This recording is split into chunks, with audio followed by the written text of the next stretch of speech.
Pittsburgh Steelers. Pittsburgh Steelers, the AFC shrug emoji team of 2021, as I've been calling them for weeks. A lot of tweets about that yesterday. Shrug emoji team of 2021. We have no idea. Are they going to be the 11-win team from last year? At least the first 11 wins of the season? The last undefeated remaining team from last year went 11-0 to start the season? Are they going to be the 1-4 team that finished the season, regular season, then got bounced and spanked out of the playoffs by the Browns? They could be either one.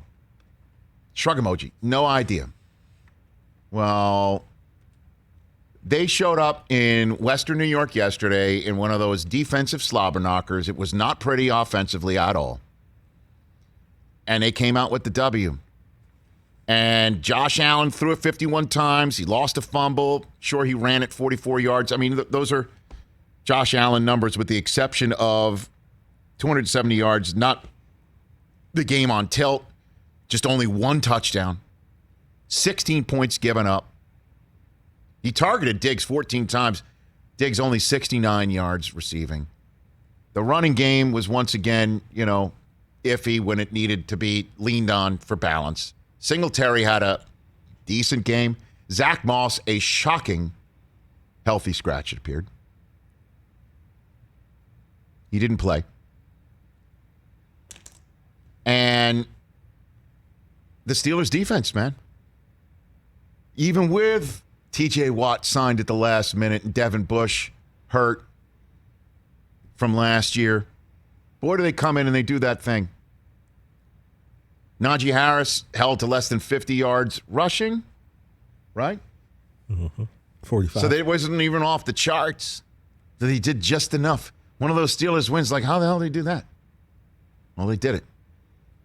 Defense. They did it with defense. They kept the Bills off balance. And this is going to be a nice tiebreaker to have in their back pocket. May not need it. But it's going to be one of those nice tiebreakers to have in their pocket for the next 17 weeks. Lay it on the table next January. Guess who's got to come to Pittsburgh instead of us having to go back to Western New York? Pittsburgh Steelers have that tiebreak in their back pocket because that just reeked of a divisional playoff battle. Just hitting with haymakers and then one score feeling like it's 9 scores. Like, how are you going to make up that score that you just gave up? That sort of feel to it. And if that thing's near the next to the confluence, as opposed to Western New York, that could be all the difference. We're wondering, who are the Steelers? They're 1-0. And the Bills, there's 17 more weeks to go. It's just 1 week. We'll have overreaction Monday later on. But that was not picking up where they left off. That is for sure. Not a pick up where they left off situation. And the Steelers just turned a page and had a very difficult week 1 challenge, and they passed that audition. Nice, impressive win there. And then the Arizona Cardinals are another team that impressed the hell out of me. Kyler Murray and Chandler Jones became the first team duo with 5 or more offensive touchdowns. Murray had 4 in the air, 1 on the ground. And 5 or more sacks in a single game. It's never happened since we started recording the stat of sacks in 1982.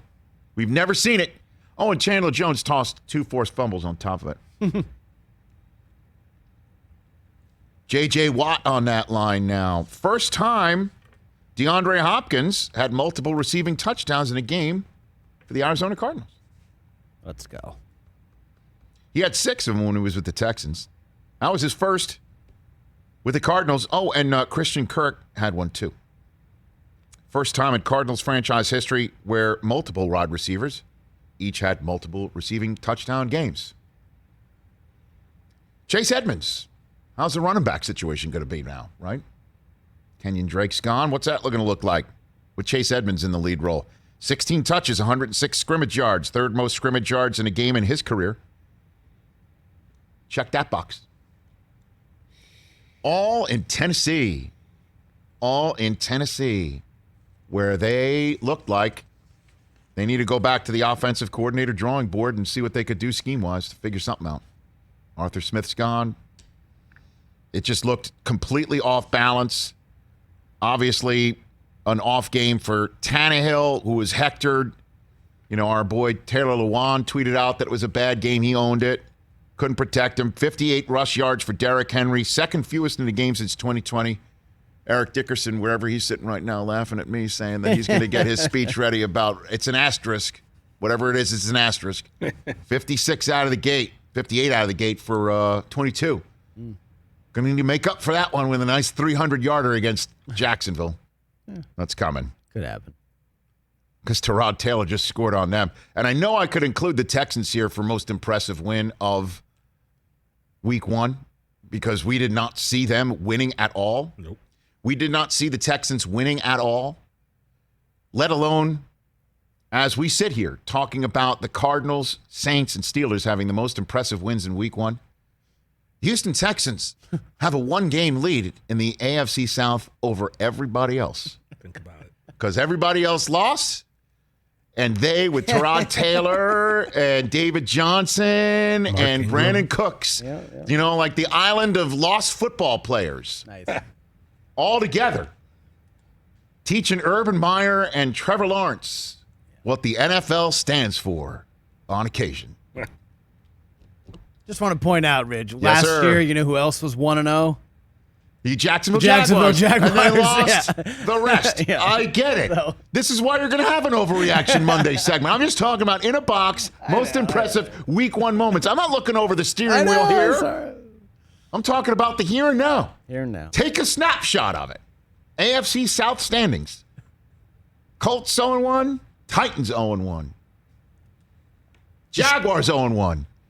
David Culley's scratching Deshaun Watson. Houston Texans Sean who? are 1-0. How about them apples? Hey,